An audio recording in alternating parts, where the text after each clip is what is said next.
50 and above have been vaccinated. Of course, that age group over 50 is most likely to be hospitalized due to COVID. And so what we're seeing is, if you look at the hospital census and the admissions, most of the people who are being admitted for COVID are not people that have been previously vaccinated for COVID. I think it ranges. Some hospitals, it's 75, 80%. There's others where 95% of their inpatients are unvaccinated. And so the CDC just put out something today talking about the protection against serious illness is holding with these vaccines, but the protection against just run-of-the-mill infections has waned.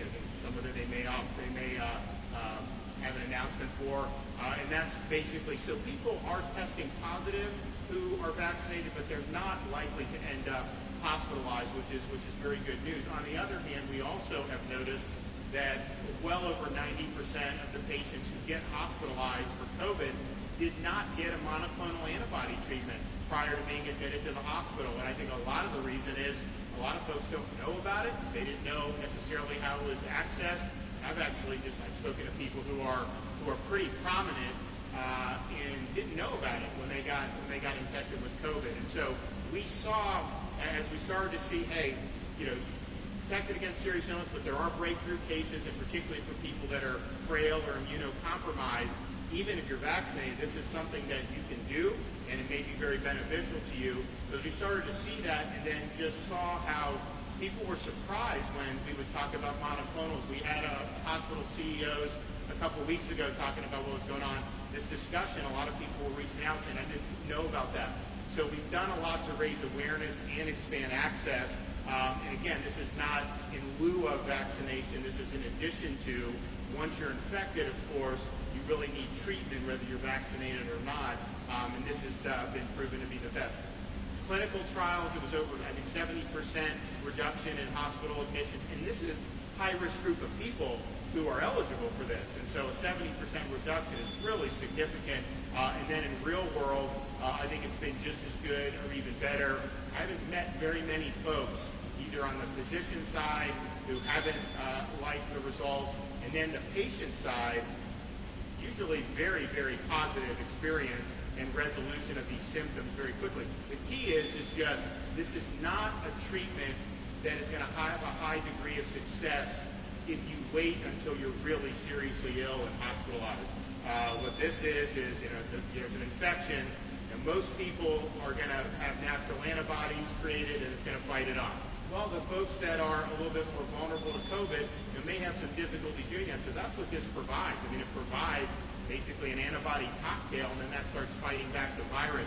So if you do it on the front end, the results have been very, very positive. And so obviously people need to know about it. And it's just also human nature. If you don't know about this and you get infected and you don't feel that bad, well, you're going to ride it out. I mean, you're not necessarily going to run in and see. That's natural.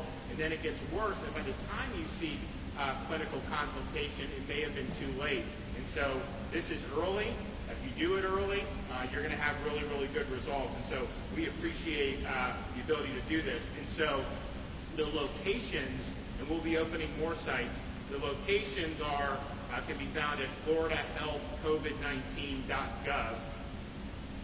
And if you want to register, just like you could register for vaccine, you can now register for these treatments, patientportalfl.com, patientportalfl.com.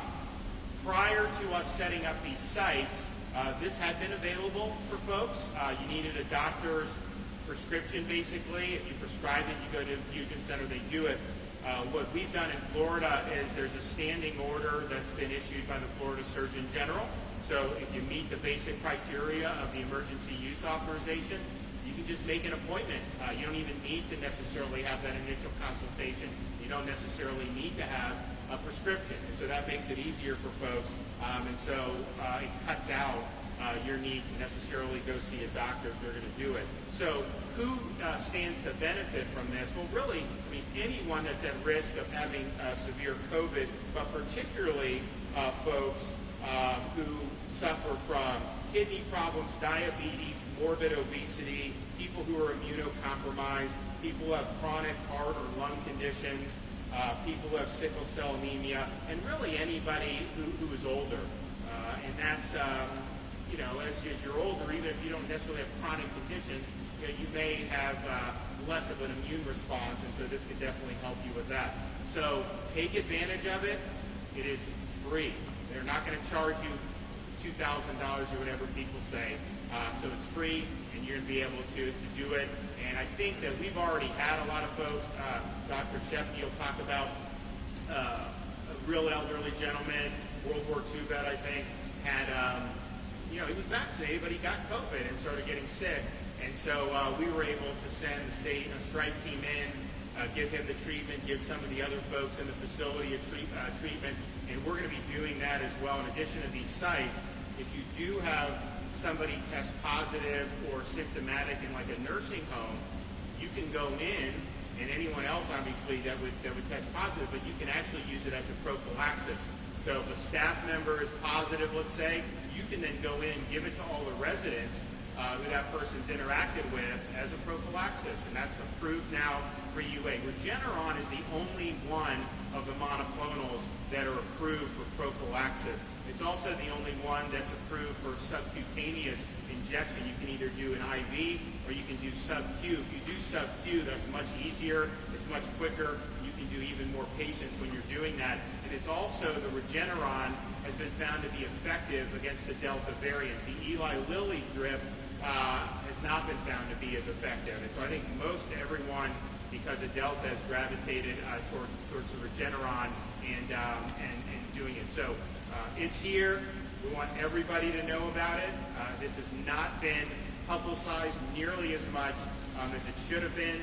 And it's a situation of, okay, once if you are infected, and people do get infected, I still hear people act like, if you get infected, you've done something wrong. This is an airborne pathogen. As long as people are breathing, there's going to be a risk of infection. And so that's not anything that you're culpable for. That's going to be expected. And so once that happens, what are the options? And certainly, if you're somebody in these categories, this is an early treatment option that has a proven record of success, highly recommended, not just by physicians in Florida, other states, the federal government, Biden's administration recommends it, Trump's administration helped bring it to market, and so I think that there's been a lot of support for it. I want to let our Division of Emergency Management Director, Kevin Guthrie, come up, and then the Division of Emergency Management Chief Medical Officer, Ken Shepney, come up as well. So, Kevin?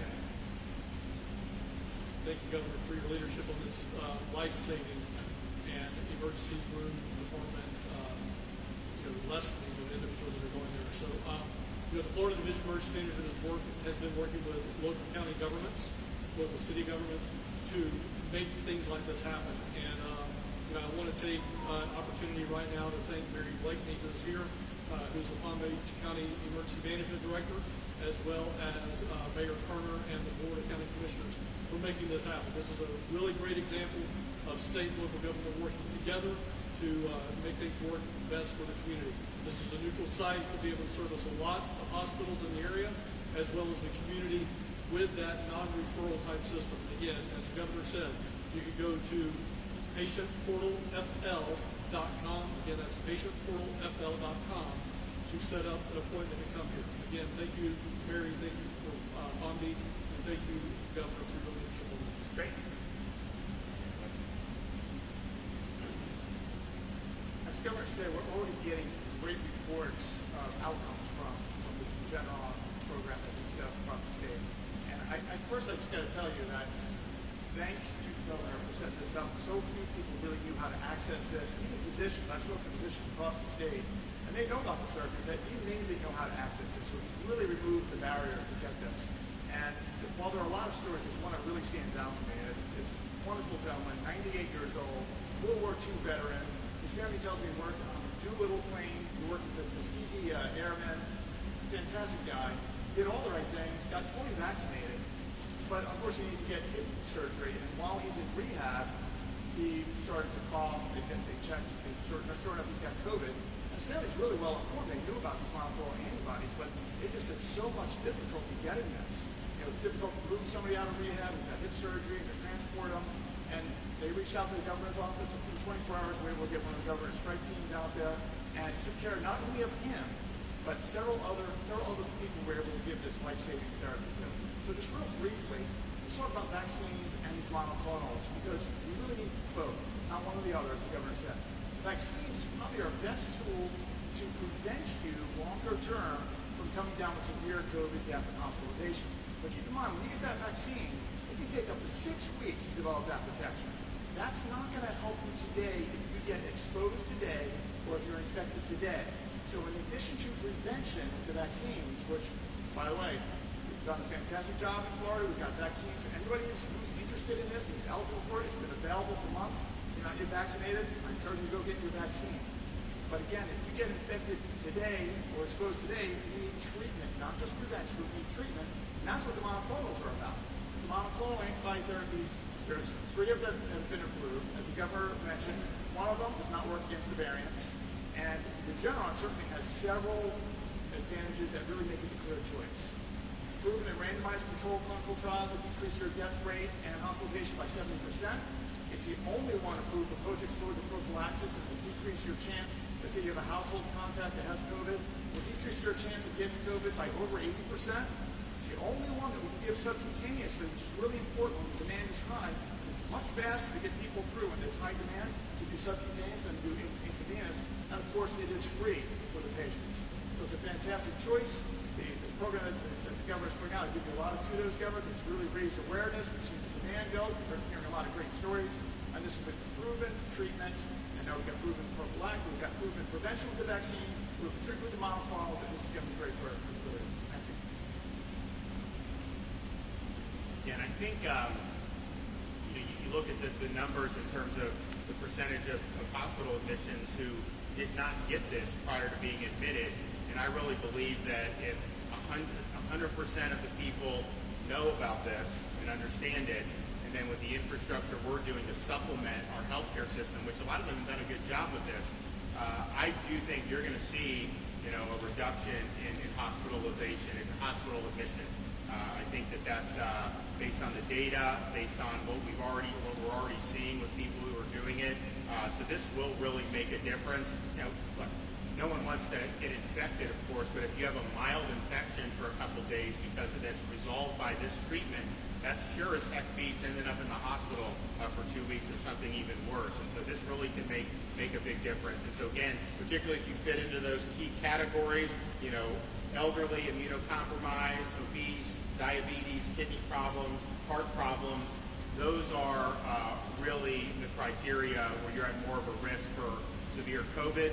And if you do this early, don't wait till you need to be hospitalized. Do it early, go in, and people do good. And obviously keep out of the hospital, but it resolves the symptoms for a lot of people very quickly to where they feel a lot better.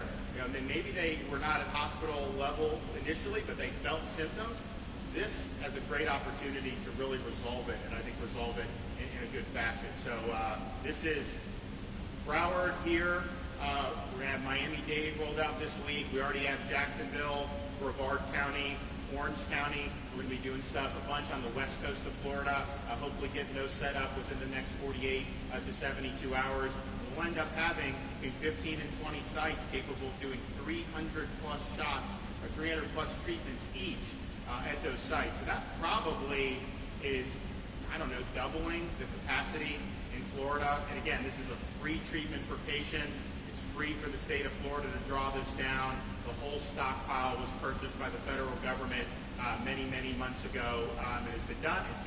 People have been getting treated on this since December. Actually, we had experimental trials going on in Florida earlier last year, places like Tampa General. You remember President Trump did it. That was not yet approved for emergency use when he had it in October of 2020. And then since the emergency use, it's been used continuously by health systems and by hospitals to good results. What we just want to know is, look, if there's somebody who can benefit from this, we want them to know about it, and we want them to be able to get it because we do think it'll make a difference. Okay? Governor? Yes? You have your critics, as you know. There are going to be some as possible unfortunate consequences of a vaccination effort that did not really reach enough people in the state. Do you view it that way, and will you continue? So our vaccination, we are the top vaccinated state in the Southeast, and we are better than the national average, and we were the leading state in prioritizing the elderly and the senior citizens. And so, I think when you look at it, sometimes people act like we people project like we're below average. We're not below average. We're above average and tops in our region. And I think we work really hard to get it. We're a huge state. We're a very diverse state. We have a lot of distinct communities. The different regions of the state all have their own different vibes, but we worked hard to get it in every corner of the state. And certainly, I can tell you, since for months and months and months, every single vulnerable person in Florida, elderly and underlying conditions, almost all of them have been vaccinated, but certainly if they weren't, they had plentiful opportunities. And I look at it as like when we did the first nursing homes last December, we went down in Broward, we showed up with the Pfizer. It was very emotional for a lot of these folks. I mean, some of the residents were crying because it had been a tough 9 months. Kind of, you're in a nursing home, you didn't know what was going to happen. There was mitigation, and they really felt like they could kind of turn the page and live a normal life. And people were so happy. But there were some of the residents who did not want to do the vaccine. They had their reasons. Some of them had prior health. They did, but here, I wasn't going to second guess that. Our view was, let's get it to everybody. Let's talk about, honestly, the clinical trial data.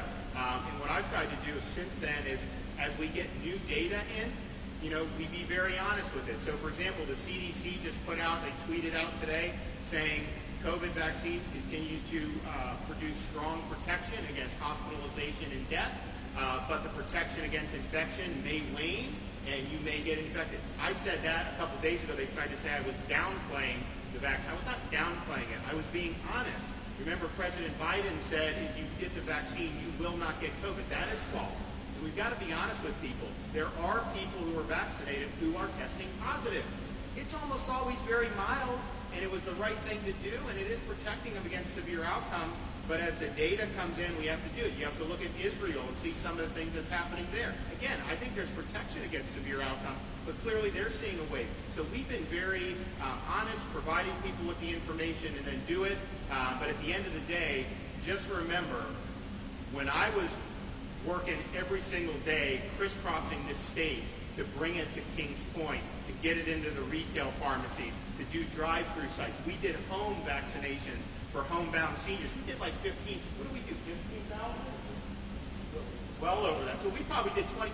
We were literally going into seniors' homes who may be not able to get around, and we're doing that. We did that. And I remember I was getting criticized for doing it. I got criticized for focusing on seniors. I got criticized for going into the Kings Points and the Century Villages in some of those places. We got criticized for doing the retail pharmacies, which is very convenient for a lot of people. So we worked incredibly hard, and since December, there's not been a single issue that we have devoted more time to than distributing those vaccines. It's not even close. If you look from an emergency management perspective, if you look from an executive office of the governor perspective, you look at my personal time in terms of doing 50 public events and doing some of these other things that we did to help make it work. That's just the reality. I do think there's probably some folks who, because the numbers nationwide got so low in May and June, some people may have thought, hey, this is not, I have always said it's going to be with us, and I anticipated seeing an increase, not to this extent. If you look, we are like over 100%, I think maybe even 150% above the cases nationwide last year. I think almost all 50 states are higher today than they were a year ago, which is really incredible because we've got a lot of population immunity built up, and we have a lot of vaccines that have been administered, and so that's just kind of what we're dealing with. But no, I think that the vaccinating the vulnerable was the right thing to do. I think it's kept a lot of people out of the hospital, and I think if you talk to the hospitals, kind of last summer they saw a lot more elderly people. Now, obviously you can still see some of that, but most of them are protected, and most of them were vaxxed, and that was through a lot of effort on our part to be able to get that to people. Governor, on schools, there are 600 plus students right now in Palm Beach County schools, this county, who have tested positive for coronavirus. What assurances Is that true, or are they being isolated because they had an exposure? No, 3,000 are on isolation, Okay. 600 positive. What assurances can you give to the parents who are concerned about exposing their kids to COVID in the classroom? Well, I mean, here's what I would say. I mean, a couple things. One is, I think as people come, if students have symptoms, then they should stay home. And so if somebody is ill, then don't go to school. That's absolutely the right thing to do. And if schools see that, they should send them home. But I don't think to say anyone that was in like a hallway or in a classroom, that they, even if they're healthy, should be sent home. I think quarantining healthy kids deprives these kids of an ability to get an education. Now, maybe a parent would want a healthy kid to be quarantined if there's an exposure. But I think that should be the choice of the parent, because what we found last year when you did the broad quarantining of the healthy students was they'd be home for, hopefully they're not doing it 2 weeks, but last year they were doing something for 2 weeks. And so the parents sitting there trying to figure out, like, hey, my kid's not sick. They need to be in school. I do think what you're seeing, if you look in Palm Beach County, the reproductive rate, which is kind of the leading indicator, is now below 1 here. And so as that reproductive rate goes down, you start to see the cases go down and follow that. And you also look at the percentage of emergency room visits for COVID-like illness. So I think all those are bending and will bend. And so I think you'll see that reflected in the numbers. But listen, even when you're not in a wave, even when it's more moderate levels in the community, there can be folks who are going to potentially test positive for this. There's also a lot of kids who've recovered from this over the last 3 or 4 months who didn't have much of a problem and now have strong immunity, which is also very good. So I just think we use common sense, but if a parent is concerned that there's somebody, that somebody tests positive, they're concerned about their kid's exposure, then I think it's up to them. If they want to take them and have them isolated home or not go, then that's totally something that should be respected. But I also think the other parents whose kids very well may already be immune, who may have a passing contact, I think if they're healthy, I think that they should want to get them back as soon as, if they want to get them back as soon as possible. I think the school district should work on that. Would you like the state to open up more remote learning opportunities then, given what you just said? No. I think we got to have in-person school. I think we want to basically have people who are ill be kept home from school, but not people who are healthy. And hopefully those numbers in terms of the healthy people being quarantined will shrink. Yes, ma'am. What's your plan for booster shots, for the state rolling out booster shots? So the question's about booster shots. So this has not been something I don't think that's been trialed clinically yet. I don't know, has that announcement been made today by the White House? The CDC made the announcement. Okay, We're still waiting on FDA. Yeah, so the FDA hasn't done it. And so what my view is whatever is approved will be available for people. So if you want to go to CVS will simply fill whatever fits the emergency use authorization. We're not going to try to block that. That's going to be people's choices. At the same time, I have not seen any trial data yet on this, on boosters. CDC they warned a month ago that there potentially could be effects. So I think people are going to have to look at all that. If it is approved EUA, talk to your physician, see what's right for you. But whatever is approved for EUA will, by definition, be available in the distribution in Florida. And I think if you look, we have a massive surplus of vaccine across the country. And so I don't know how many people are going to want booster shots, but even if a lot want them, I do think you're going to probably be able to do that no problem. It's interesting. The reason why they're doing the boosters is because there is data out of Israel, and potentially they even may have some here, about the waning efficacy, not necessarily against severe illness, but against protection against infection. Remember, the clinical trials said 95% would reduce. Clearly, if you look what's going on now in the country, it's not 95%. I think it does probably reduce, but there are people who are vaccinated who are getting infected. I think it's mostly mild infections. I think that the vaccine's probably still doing its job, what it's intended to do. But that's just the reality. In Israel, they were Pfizer only, basically, and they've had waning efficacy, and they've had a big wave. You also have other states. I mean, Hawaii is one of our most vaccinated states. They're having their biggest wave they've ever had, and that's true in other parts as well. This idea that what some of the national corporate media tried to say is, these southern states, a bunch of yokels, they're getting, trust me, when the season changes, you're going to see places up there that are going to have to contend with what we're contending with. And so the question is that booster going to provide the extra protection or not? And so people are just going to have to make up their decision. But whatever is approved will be available. I think the question is if you're confident that it's providing lasting protection against serious illness, then what would be the rationale for taking it, or what would be the effects of taking it? What risk are you doing? So hopefully they'll sort all that out. I mean, when they did the EUA in December of 2020 for Pfizer and Moderna, we were very honest with people about, okay, here's what they found as potential side effects. Here's some of the benefits. Obviously, I thought elderly people, the benefits outweighed the risk, but people could make their own decision on that. And the same thing with Johnson & Johnson. And I was very much opposed to when they did the pause on the Johnson & Johnson. I thought that was an overreaction. And if you look at vaccine uptake, it did crash after that J&J news. And so again, put out the information, put it out in a way that's understandable for people, and then let them make their own decisions. But I'm confident this is widely available on every street corner at this point. You just go to all the pharmacies, you'll be able to do it. Hospitals, all these other places have it. And so we'll wait to see what the FDA says, and whatever they say will be the availability in Florida. All right, guys, thank you. Take care.